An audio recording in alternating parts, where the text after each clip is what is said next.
కదా ఈ రోజు దేవుడు నాలుక గురించి మాట్లాడుతూ ఉన్నాడండి. దేని గురించి మాట్లాడబోతా ఉన్నాడు చెప్పాలి? దేని గురించి మాట్లాడబోతా ఉన్నాడు? నాలుక గురించి మాట్లాడుతా ఉన్నాడు కదా. నాలుకని అడిగితే నాలుక జవాబిస్తా ఉన్నదంట, నాలుక మాట్లాడుతా ఉన్నదంట. నాలుక నువ్వు ఎక్కడున్నావు అని చెప్పేసి అడిగితే, నాలుక నువ్వు ఎక్కడున్నావు అని చెప్పేసి అడిగితే ఆ నాలుక ఏం జవాబిస్తుందో తెలుసా? నేను భార్యాభర్తల మీద చిచ్చు పెడుతున్నా అని చెప్పేసి అంటా ఉందంట. నేను అన్నదమ్ములను విడగొడుతున్నా అని చెప్పేసి అంటా ఉందంట. నేను మంచిగా ఉన్న సంసారంలో దూరి, నేను మంచిగా ఉన్నటువంటి సంసారంలో దూరి ఆ సంసారాన్ని సర్వనాశనం పట్టిస్తున్నా అని చెప్పేసి అంటా ఉన్నదంట. నేను కుటుంబంలో దూరి ఎక్కడైతే సంతోషం ఉండదో ఆ సంతోషాన్ని బాధగా మారుస్తున్నా అని చెప్పేసి అంటా ఉన్నదంట. హల్లెలూయా! నాలుక ఏమని మాట్లాడుతూ ఉన్నదండి? నాలుక ఏమని జవాబిస్తా ఉన్నది? నాలుక నువ్వు ఎక్కడున్నావు అని చెప్పేసి అంటే, నువ్వేం చేస్తున్నావు నాలుక అని చెప్పేసి అంటే, ఆ నాలుక జవాబిచ్చే మాట మాట్లాడితే ఏంటో తెలుసా కదా? పచ్చడి సంసారాన్ని నాశనం చేస్తున్నా అని చెప్పేసి అంటా ఉన్నదంట. మన శరీరంలో నాలుక చాలా చిన్నదండి. మన శరీరంలో నాలుక చాలా అంటే చాలా చిన్నది. ఆ చిన్న నాలుక ఏం చేస్తుందో తెలుసా? ఆ చిన్న నాలుక ఏం చేస్తుందో తెలుసా? ఈ ప్రపంచాన్ని మొత్తాన్ని ఏం చేస్తుంది? కాల్ చేసి మూలపోయి సైలెంట్ గా కూర్చుంటారండి. ఈ ప్రపంచంలో ఉన్నటువంటి అందరి మధ్యలో సిచ్చు పెట్టేసి మనుషులలో దూరి ఏం చేస్తుంది తెలుసా? సిచ్చు పెట్టి ఏమి సప్పుడు కాకుండా మళ్ళీ ఏం ఎరగనట్టుగా అదే సమాజంలో కాలం గడుపుతా ఉంటది నాలుక. చూడడానికి మరి చిన్నదే, పెద్దగా ఏమైనా ఉంటుందా నాలుక? మీ నాలుక ఎంత ఉందో మీకు తెలుసు. రోజు మొహం కడుకుంటేప్పుడు నాలుకను పట్టుకోకుండా ఎవరు కూడా మొహం కడగరు. ఖచ్చితంగా నాలుక దర్శనం చేయాల్సిందే ఉదయం లేస్తే. హల్లెలూయా! ఏం దర్శనం చేయాలి? నాలుక దర్శనం ఖచ్చితంగా చేయాల్సిందే. నాలుక దర్శనం చేయలేవనుకో, నాలుకను ముట్టలేవనుకో, నీ పక్కన వచ్చి ఎవరు కూడా కూర్చుంటారా? నీతో ఎవరు కూడా మాట్లాడలేడు కదా. ఖచ్చితంగా నాలుక దర్శనం చేయాల్సిందే. నీ నాలుక ఎలా ఉందో నీకు బాగా తెలుసు. అందుకే దేవుడు అంటాడు, యాకోబు భక్తుడు రాస్తా ఉన్నాడు కదా, ఏంటంట? నాలుక చిన్నదే కానీ అది ప్రవర్తించే తీరు మాత్రం చాలా పెద్దగా ఉన్నది. చూడడానికి అగ్గిపుల్ల ఎంత ఉంటది? చూడడానికి అగ్గిపుల్ల ఎంత ఉంటది? చిన్న అగ్గిపుల్లనే పెద్ద పెద్ద అడవిని కూడా ఏం చేస్తా తెలుసా? కాల్చి బూడిద వేస్తా ఉంటది. హల్లెలూయా! చిన్న అగ్గిపుల్ల పెద్ద భయంకరమైన అడవిని కూడా ఏం చేస్తుంది? కాల్చి బూడిద వేస్తా ఉంటది. అంత పవర్ ఉన్నది నాలుకకి రోజు, అంత పవర్ ఉన్నది నాలుకకి రోజు కదా. కాబట్టి దేవుడు మాట్లాడుతా ఉన్నాడు కదా, నాలుక చిన్నదే కానీ అదేం చేస్తా ఉంటది? ప్రతి దాంట్లో చిచ్చు పెడతా ఉంటది. ఒకసారి గమనించుకోండి మీ నాలుక ఎలా ఉన్నది. మరి దేవుడు నాకు ఇచ్చిన తలం ప్రకారం నాలుకలో కొన్ని రకాలు ఉన్నాయి. హల్లెలూయా! నాలుకలో కొన్ని రకాలు ఉన్నాయి. ఆ రకాలు ఏదో చూసుకొని మనం ముగించుకుందాం. నాలుకలో కొన్ని రకాలు ఉన్నవి, ఆ రకాలు ఏదో చూసుకొని మనం ముగించుకుందాం. ఇక చాలా రకాలు ఉన్నాయి కానీ కొన్ని మాత్రం చూసుకుందాం కదా. మొట్టమొదటి రకం ఏంటో తెలుసా? కదా, ఒకటో రకం నాలుక ఏంటో తెలుసా? శపించే నాలుక. చెప్పాలి, ఏం నాలుక? శపించే నాలుక. ఈ నాలుక ఏం చేస్తుందో తెలుసా?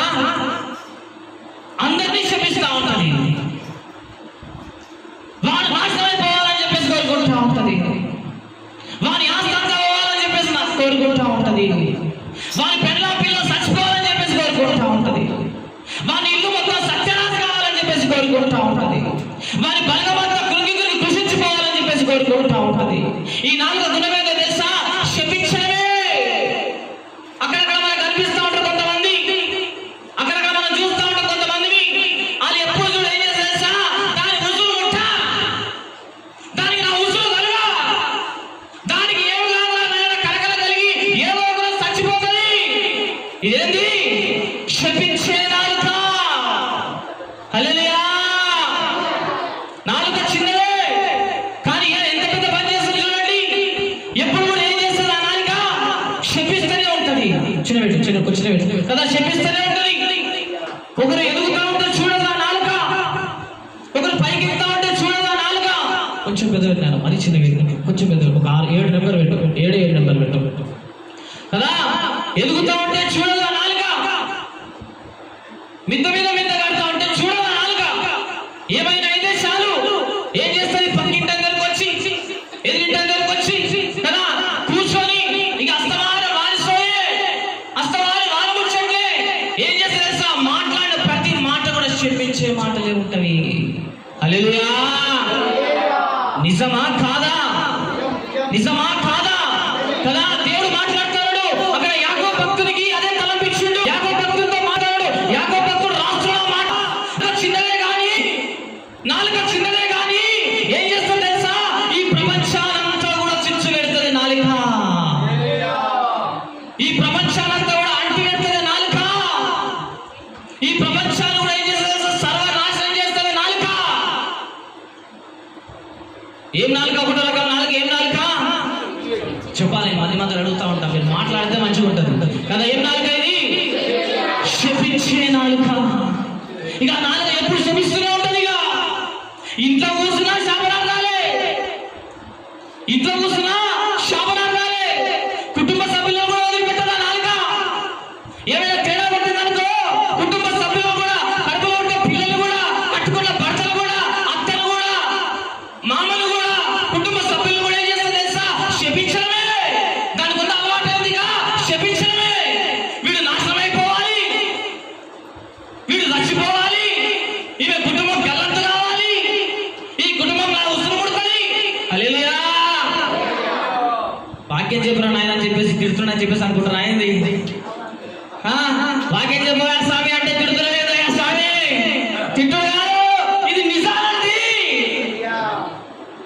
తిట్టుడు కాదు, ఇవే మనం నేర్చుకోవాల్సింది, ఇవే మనం పాటించాల్సింది, ఇవే మనం తెలుసుకోవాల్సింది. హల్లెలూయా. ఏం నాలుక ఇది? శపించే నాలుక. ఆడవాళ్ళకు ఉంటుంది నాలుక, మగవాళ్ళకు కూడా ఉంటుంది నాలుక. కొంచెం ఆడవాళ్ళకి కొంచెం ఎక్కువ ఉంటుంది అనుకుంటా.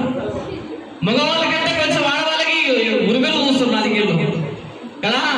ఆ మగవాళ్ళకంటే ఈ నాలుగు కొంచెం ఆడవాళ్ళకి కొంచెం ఒక ఇంచు 2 ఇంచులు కొంచెం గోరంత మంది ఎక్కువ ఉండొచ్చు. ఎందుకంటే ప్రతి దానికి ఏం చేస్తారు తెలుసా, ఇక చిట్కలు ఒత్తుడే అంటారు. ఇక ఒత్తుడే ఒత్తుడే.